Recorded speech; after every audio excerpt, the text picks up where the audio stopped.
Permita-me uma pergunta pessoal, bem direta. Você é uma pessoa ansiosa? Você é daquele tipo de gente que fica roendo as unhas? O problema está tão longe, mas você pensa que já bateu a sua porta? Você é daquele tipo de gente que quando não tem um problema, você acaba criando um porque não sabe viver sem problema? A ansiedade é considerada o mal deste século. Atinge pessoas de todas as faixas etárias, de todos os credos religiosos e de todos os estratos sociais. A ansiedade é excesso de futuro, assim como o estresse é excesso de presente e a depressão é excesso de passado. Há pessoas que vivem ansiosas e não vivem o hoje, porque antecipam os problemas, sofrem por eles como se eles estivessem acontecendo, e estatisticamente está provado que 70% dos assuntos que nos deixam ansiosos nunca vão acontecer. Mas, quando a pessoa se rende à ansiedade, ela sofre, então, duas vezes. Sofre antecipadamente, às vezes desnecessariamente, e quando o problema de fato chega, vai ter que sofrer de novo, já sem forças para enfrentá-lo. A palavra ansiedade, na língua grega, que foi escrito no Novo Testamento, significa literalmente estrangulamento, puxar em direção oposta, estrangular, tirar o oxigênio. Há muitas pessoas que estão estranguladas emocionalmente. Elas não vivem o hoje com medo do amanhã. Elas vivem acuadas e atormentadas, assombradas, com os problemas que possivelmente ocorrerão, mas sofrem como se já estivesse acontecendo. É nesse sentido que o apóstolo Paulo, mesmo preso na cidade de Roma, escrevendo a sua carta aos Filipenses, diz assim: não andeis ansiosos de coisa alguma. Em tudo, porém, sejam conhecidas diante de Deus as vossas petições, pela oração e pela súplica, com ações de graças. E a paz de Deus, que excede todo entendimento, guardará o vosso coração e a vossa mente em Cristo Jesus. Ou seja, nós não devemos andar ansiosos, porque a ansiedade é a negação da fé.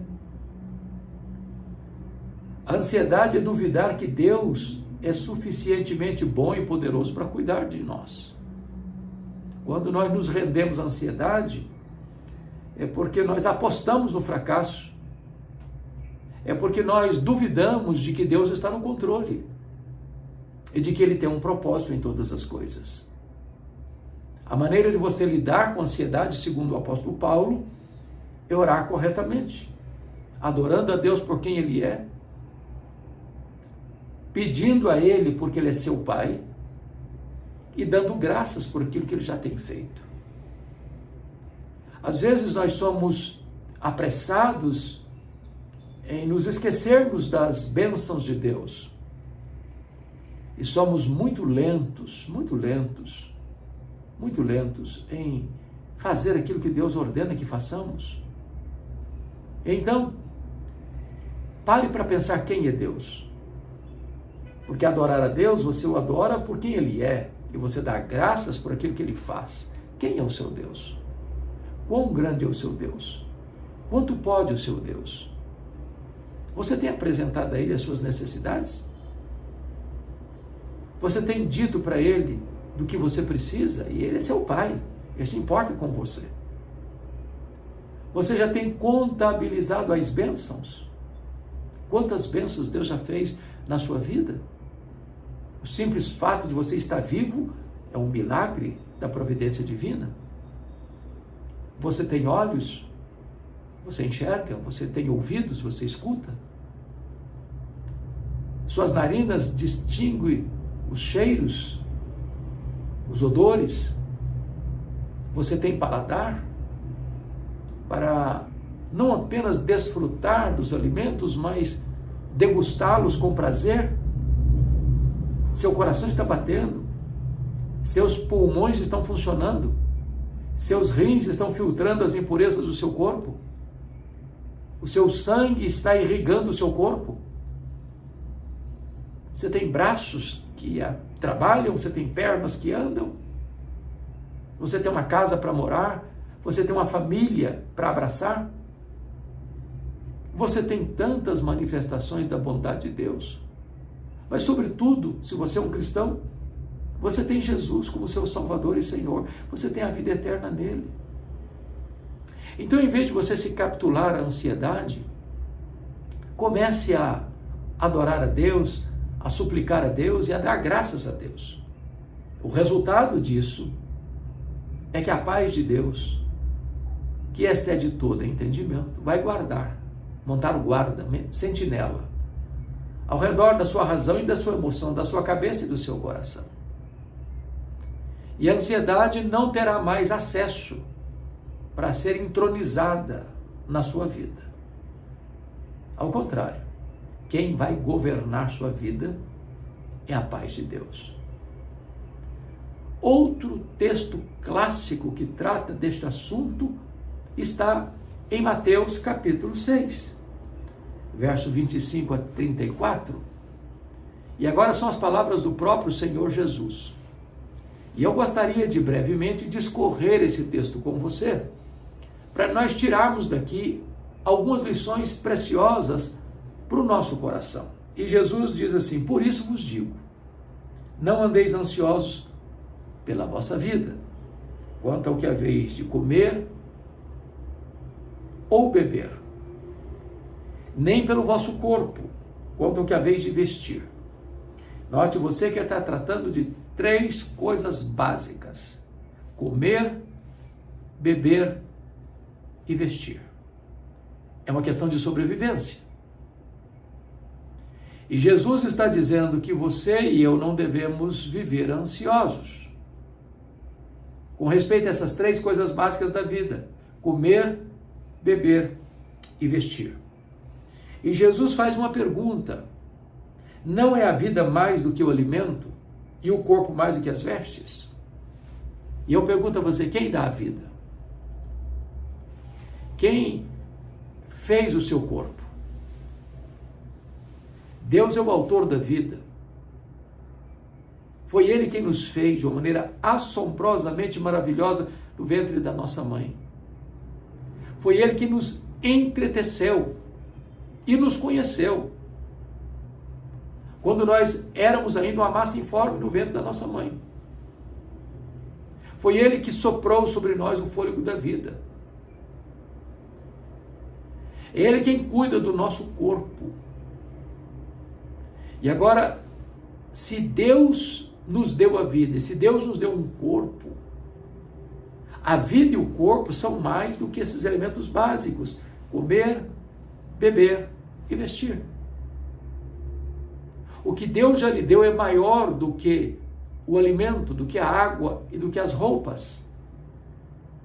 Se Ele deu o maior, não daria o menor? Se Ele já fez um milagre, não faria agora a obra da providência? Esta é a pergunta de Jesus. No verso de número 26, Jesus vai ilustrar com respeito a essas 3 coisas: comer, beber e depois vestir. E ele diz assim: observai as aves do céu. Às vezes nós olhamos, mas não observamos. Às vezes nós tiramos foto, mas não observamos. Fazemos um filme, mas não observamos. Mas Jesus diz: observai. Observai as aves do céu. Não semeiam, não colhem, não ajuntem celeiro. Ou seja, elas não plantam, elas não colhem, elas não armazenam. Contudo, vosso Pai Celeste as sustenta. As aves não são agricultores. As aves não fazem colheitas. As aves não têm armazéns nem despensas. Nem por isso elas vivem ansiosas. porque sabem que o Pai as sustenta, o Pai Celeste. Então, Jesus aplica e diz assim: porventura não valeis vós muito mais que as aves? Ele não diz que você vale mais que as aves, você vale muito mais do que as aves. Embora devamos, de fato, cuidar da natureza, tanto da fauna quanto da flora, mas parece-nos que nós vivemos uma inversão de valores hoje, onde a sociedade dá mais valor aos animais e até às plantas do que ao ser humano. Hoje se mata as pessoas nas ruas. Parece que a sociedade não se importa mais. Mas sacrificar o animal, aí é um crime inafiançável. E eu não estou de forma nenhuma dizendo que você tem liberdade de sacrificar animais, sejam eles selváticos, sejam eles de outra forma. Não, não, não. Eu só estou reafirmando o que Jesus disse, que você, ser humano, criado à imagem e semelhança de Deus, vale muito mais do que as aves. Então, qual é o argumento de Jesus? É que se Deus cuida do menor, são as aves, Ele vai cuidar do maior, que é você. Se as aves, que são menores, não ficam ansiosas, e você que foi criado à imagem e semelhança de Deus, não deveria viver ansioso? Jesus prossegue com a seguinte pergunta: qual de vós, por ansioso que esteja, pode acrescentar um côvado ao curso da sua vida? Um côvado é uma medida de 45, 46 centímetros. Imagine que eu esteja muito ansioso porque quero prolongar os meus dias, prolongar a minha jornada, prolongar a minha trajetória em apenas 45 centímetros. Não vai resolver. Porque os destinos da nossa vida não estão nas nossas mãos, mas nas mãos de Deus. E ele prossegue agora, note comigo, no verso 28. Agora ele vai mudar a metáfora. Ele não vai dizer para você observar as aves dos céus. No verso 28 ele diz assim: e por que andais ansiosos quanto ao vestuário? Considerai como crescem os lírios do campo. Eles não trabalham nem fiam. Então veja você que agora tem um outro aspecto. Ele está olhando o vestuário. E agora a figura não é mais as aves dos céus. Agora a figura são os lírios do campo. Os lírios do campo não trabalham. Os lírios do campo não têm fábricas de roupa. E ele diz: eu contudo vos afirmo que nem Salomão em toda a sua glória se vestiu como qualquer deles. Ora, Salomão, que foi o rei mais rico, que viveu no fausto, no luxo, nos palácios ornados de ouro e pedras preciosas, não se vestiu com a beleza dos lírios do campo.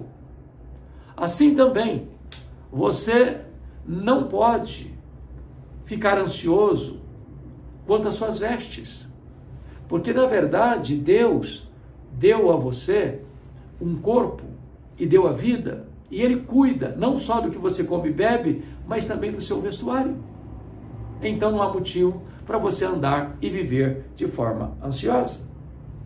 Agora veja você, ora, se Deus veste assim a erva do campo que hoje existe e amanhã é lançada no forno, quanto mais vós outros, homens de pequena fé. Então não há razão para você viver ansioso, o seu coração perturbado de ansiedade. Não precisa. Porque se Deus veste de maneira tão bela, tão rica, tão majestosa, os lírios do campo, que hoje florescem, à tarde murcham e secam, quanto mais você, que é filho de Deus, que é amado por Deus, que é cuidado por Deus. Então, o Senhor Jesus está mostrando que a ansiedade é uma coisa inconsistente, incoerente, incompatível com a fé cristã. E Jesus prossegue assim: portanto, Não vos inquieteis, dizendo que comeremos, que beberemos, ou com que nos vestiremos. A ansiedade, portanto, é falta de fé e inquietação. Inquietação, desconfiança, temor de que Deus não é suficientemente poderoso para cuidar da nossa vida. E ele prossegue e diz assim: porque os gentios procuram todas essas coisas, pois o vosso Pai Celeste sabe que necessitais de todas elas. Veja que ele não está prometendo luxo, ele não está prometendo aquilo que é supérfluo. Ele está falando de coisas essenciais da vida, que é comer, beber e vestir. É sobrevivência. É o básico. Os gentios se preocupam. Eles vivem perturbados, inquietos, sem qualquer confiança em Deus. Mas nós devemos descansar no cuidado do Pai. Porque se Ele cuida das aves, se Ele cuida dos lírios do campo, que valem menos do que você e eu, que hoje uma flor brota, amanhã ela seca, murcha e vai para o fogo. Você foi criado à imagem e semelhança de Deus e Deus cuida de você. Então não ande ansioso. Aí Jesus dá o remédio, dá a solução. Ele aponta agora para a conclusão do assunto. Ele diz assim: buscai, pois, em primeiro lugar o reino de Deus e a sua justiça, e estas coisas vos serão acrescentadas, e todas essas coisas vos serão acrescentadas. Então, é buscar as primeiras coisas primeiro. É você colocar uma ordem de prioridade na sua vida. É você entender que Deus vem antes das coisas de Deus. Que o Deus das bênçãos é mais importante do que as bênçãos de Deus. Que quando você busca o reino de Deus em primeiro lugar, quando você cuida das coisas de Deus, Deus cuida das suas coisas. É Ele quem sustenta você. Ele é quem mantém o seu fôlego de vida. Nele vivemos, nos movemos e existimos. Ele é quem nos dá a vida, a respiração e tudo mais. Toda boa dádiva procede de Deus. Então descanse o seu coração. Não deixe a sua mente e o seu coração serem assaltados pela ansiedade. Não deixe que a fé feneça em seu coração e que a inquietude assalte a sua alma. Comece a, como diz Paulo, a adorar a Deus, a suplicar a Deus, a dar graças a Deus. Porque é na medida que você busca Deus e o reino de Deus em primeiro lugar, é que as outras coisas vão se encaixando no seu devido lugar e você vai descansando no cuidado de Deus, que é nosso Pai, nosso provedor, nosso consolador, nosso redentor. E Jesus então conclui no Sermão do Monte esta importante lição sobre a ansiedade, dizendo assim: portanto, não vos inquieteis com o dia de amanhã, pois o amanhã trará os seus cuidados, basta o dia o seu próprio mal. Viva hoje. Lute e enfrente os problemas do hoje. Porque você ficar inquieto com o que não está acontecendo, o que talvez não aconteça, é drenar suas energias, é sufocar sua força, é permitir ser estrangulado pela ansiedade. Em vez de você viver inquieto com o dia de amanhã, viva hoje intensamente. Descanse no cuidado de Deus hoje. A Bíblia diz que o choro pode durar uma noite inteira, mas a alegria vem pela manhã. Deus está no trono. Deus está no controle. A sua vida não está solta ao léu, jogada de um lado para o outro ao sabor das circunstâncias. Nós não cremos em azar. Nós não cremos em sorte. Nós não cremos em determinismo cego. Nós não cremos em feitiço. Nós não cremos em misticismo. Nós cremos que a mão de Deus dirige o nosso destino.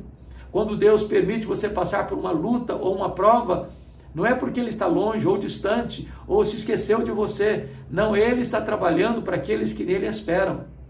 Descanse, portanto, no cuidado de Deus. Ele é seu Pai. Ele cuida das aves dos céus. Ele cuida dos lírios dos lírios do campo, e mais do que nunca Ele cuida de você, porque Ele ama você. E a prova do amor dele por você é que Ele enviou o seu próprio Filho, Jesus Cristo, para morrer na cruz do Calvário, para dar a você vida e vida eterna. Não viva mais ansioso. Não permita que você tenha esta corda no seu pescoço asfixiando você. Está na hora de você olhar para cima, olhar para Deus e saber que Ele é bom, saber que Ele é poderoso, e saber que Ele é suficientemente capaz de tomar conta da sua vida e conduzir você em triunfo. Que Deus abençoe o seu coração, que Deus abençoe a sua vida, que Deus abençoe a sua família.